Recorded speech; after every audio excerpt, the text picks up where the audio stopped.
Halo semuanya, pernah nggak sih kalian ngerasa otak kita yang canggihnya minta ampun ini kok kayaknya kewalahan banget ya di dunia modern?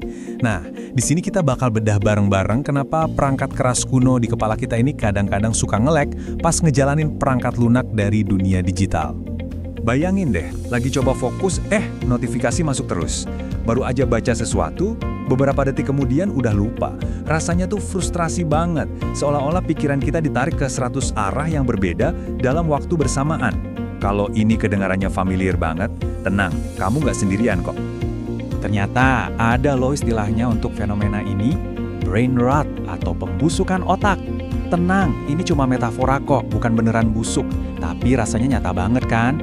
Ini tuh semacam kelelahan mental gara-gara kita dibanjiri informasi non-stop dari layar kita, yang bikin kemampuan kita buat mikir jernih dan mendalam jadi kayak terkikis. Nah, ini nih yang bikin kita mikir. Otak kita kan ditempa jutaan tahun buat bertahan hidup di sabana, bukan buat nge-scroll timeline media sosial tanpa henti. Jadi pertanyaannya, apa otak kita beneran dirancang untuk semua ini? Oke, buat ngerti kenapa kita bisa kayak gini, kita harus mundur jauh ke belakang. Jauh banget. Soalnya, jawabannya itu bukan di microchip, tapi di fosil. Kita bakal coba pecahin sebuah teka-teki evolusi yang super menarik. Dan teka-teki kita yang pertama ini datangnya dari kerabat evolusi kita yang paling terkenal, Neanderthal. Ada sesuatu yang membingungkan banget soal otak mereka, yang nantang semua asumsi kita selama ini. Nah, ini yang bikin kaget. Lihat deh grafiknya. Rata-rata, otak Neanderthal itu sekitar 1.400 gram. Sementara nenek moyang kita, Homo sapiens, cuman sekitar 1.350 gram. Yup, otak mereka ternyata sedikit lebih besar dari kita. Ini kan aneh ya? Padahal kita selalu mikir, makin gede otak, ya pasti makin pintar kan? Nah, ini kan jadi pertanyaan gede banget. Kalau bukan ukuran otak yang bikin kita unggul dan akhirnya mendominasi planet ini, terus apa dong senjata rahasia kita? Apa yang bikin otak Homo sapiens itu begitu spesial? Jawabannya ternyata bukan soal kuantitas, tapi soal kualitas. Bukan soal seberapa besar rumahnya, tapi soal gimana perabotannya diatur. Keunggulan kita itu ada di reorganisasi otak yang brilian, terutama di dua area kunci. Senjata pertama kita adalah korteks prefrontal yang super berkembang. Bayangin aja, ini tuh kayak CEO di kepala kita. Bagian inilah yang bikin kita bisa mikir abstrak, bikin rencana buat masa depan, dan nyusun strategi yang rumit, kemampuan yang penting banget buat inovasi. Dan seperti yang bakal kita lihat nanti, CEO ini lagi kerja lembur di era digital. Senjata kedua kita adalah otak sosial, yang ditenagai sama sistem neuron cermin yang keren banget. Sel-sel ajaib ini aktif bukan cuma pas kita ngelakuin sesuatu, tapi juga pas kita ngelihat orang lain ngelakuin hal yang sama. Inilah dasar biologis dari empati, belajar dari meniru, dan kemampuan kita buat nyebarin budaya secepat kilat. Tapi, ya gitu, punya otak super canggih ini nggak gratis. Evolusi itu nggak pernah kasih sesuatu cuma-cuma. Selalu ada harga yang harus dibayar. Dan buat dapetin kekuatan kognitif yang luar biasa ini, spesies kita harus bayar ongkos biologis yang mahal banget. Dan inilah harganya yang paling boros. Otak kita itu beratnya cuma sekitar 2% dari total berat badan. Tapi dia makan 20% dari total energi tubuh kita pas lagi istirahat. 20%, itu gede banget. Nggak ada organ lain yang borosnya nyamain otak.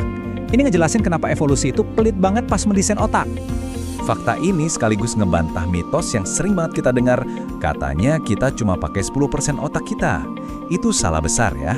Mengingat betapa borosnya energi buat ngejalanin otak, evolusi nggak mungkin mempertahankan organ yang 90%-nya nganggur.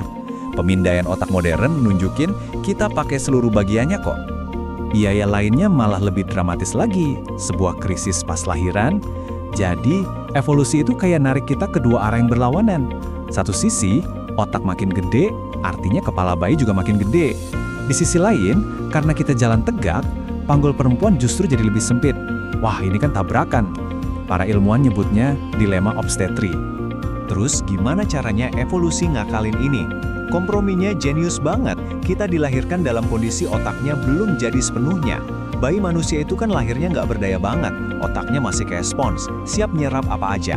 Ini bikin kepala bayi bisa lewat jalan lahir yang sempit, tapi juga menciptakan konsekuensi yang luar biasa. Masa kecil yang panjang, sebuah jendera emas di mana otak kita yang super fleksibel dibentuk oleh bahasa, budaya, dan semua yang kita pelajari dari orang-orang di sekitar kita. Nah, ini dia. Kita balik lagi ke zaman sekarang. Setelah kita tahu gimana otak kita dibentuk buat jadi ahli strategi, makhluk sosial, dan gampang banget beradaptasi, sekarang kita jadi ngerti kenapa dunia digital modern ini menciptakan yang namanya ketidakcocokan evolusioner.